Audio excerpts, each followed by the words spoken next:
আসসালামু আলাইকুম। না না না ওখানে বলেন না আমরা দেখে নেই। ভালো আছি। তো এখানে আসছি বেড়াইতে, আর আসি এখন কি রান্না করে খাবো দেখতে চিন্তা করতেছি যে গরু মাংস কিনে নিয়ে আসল মাছ কত গরু করে মাংস দিবি? খেতে খেতে আর ভালো লাগে না, কত মাছ? সেজন্য কিছু মাছ নেওয়ার চিন্তা ভাবনা আছে। তো মাছ নিয়ে তো বেশি নেওয়া যাবো না, মাছ নিয়ে রাখবো কোথায়? আর এখানে তো কলিপাতা। ভালো মাছ তো এই সামনে টিভিতে দেখলাম যে কটা মাছ আছে। আর এই মাছগুলোর মধ্যে রুই মাছ মিনি আমার কাপড় কাছে এসে সবচেয়ে বেশি। তো মিনি ক্যাপগুলিও ভালোই ছিল, মিনি ক্যাপগুলি অনেক মাছই, আসলে মাছই ধরার লক্ষণটা এটা ভালো। মাছের যদি মাছই না ধরে তাহলে বুঝতে হবে যে ওই মাছের মধ্যে ফরমাল আছে, আর যদি মাছই থাকে তাহলে বুঝতে হবে যে এটা এই মাছটা দেখি এটা সলিড মাছ, এখানে কোনো মেডিসিন ব্যবহার করা হয় না। তো এই যে দুটা রুই মাছ, ছোট দুটা রুই মাছ নিলাম তাজা দেখেই। তো এই দুটা নিয়ে আমি রান্না করবো। এখান থেকে কাটা নিলাম, যেহেতু কাটানোর ব্যবস্থা আছে সেই জন্য কাটাই নিলাম। তো এই লোকটা ভালো করে এই মাছটা কাটছে, আমার দেখে কত হয়েছে দেখেন? যে না সুন্দর করে কত হয়েছে? বড়িটা দেখো বাবা, এরকম বড়িটা দেখে আমি একদম বাবা, এরকম একটা বটি আসলে বাসায় বানানো দরকার। এই বটিতে কাটতে অনেক মজা।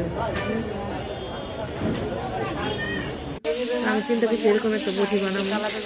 আর এই যে বাইগনগুলি ভাজা নিতেছি, বেগুনগুলি ভালোভাবে ভাজা নিলে সেই তরকারিটা খাইতে বেশি ভালো লাগে। বেগুনগুলো ভাজা নিতেছি, মাছগুলো আগে ভাজা রাখছি, আর বেগুনগুলো ভাজা নিলাম।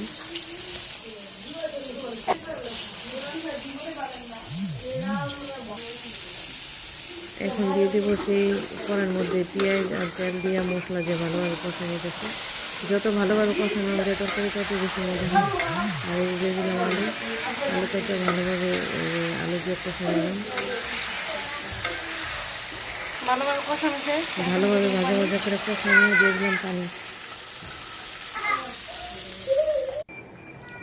দিয়ে দিলাম টমেটো। এবার টমেটোটা সিদ্ধ হলে তারপরে ভেজে রাখা বেগুন এবং মাছ দিয়ে দেবো। ভেজে রাখা বেগুন এবং মাছ সাথে সাথে কিন্তু দিই নেই, 5-10 মিনিট পরে দিছি। বেগুনটা যখন সিদ্ধ হয়ে গেছে তখন দিছি।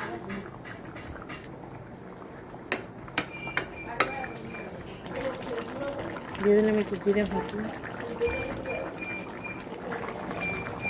তরকারিটা কিন্তু অনেক অনেক মজা হয়েছে, আসলে মাছটা তাজা ছিল তো খাইতে অনেক ভালো লাগছে। আলহামদুলিল্লাহ, অনেক স্বাদ হয়েছে তরকারিটা। তো আসলে তাজা মাছের তরকারি একদম অন্যরকম স্বাদ। ওকে, আল্লাহ হাফিজ, বাই। ভালো লাগলে অবশ্যই পাশে থাকবেন, সাবস্ক্রাইব করবেন।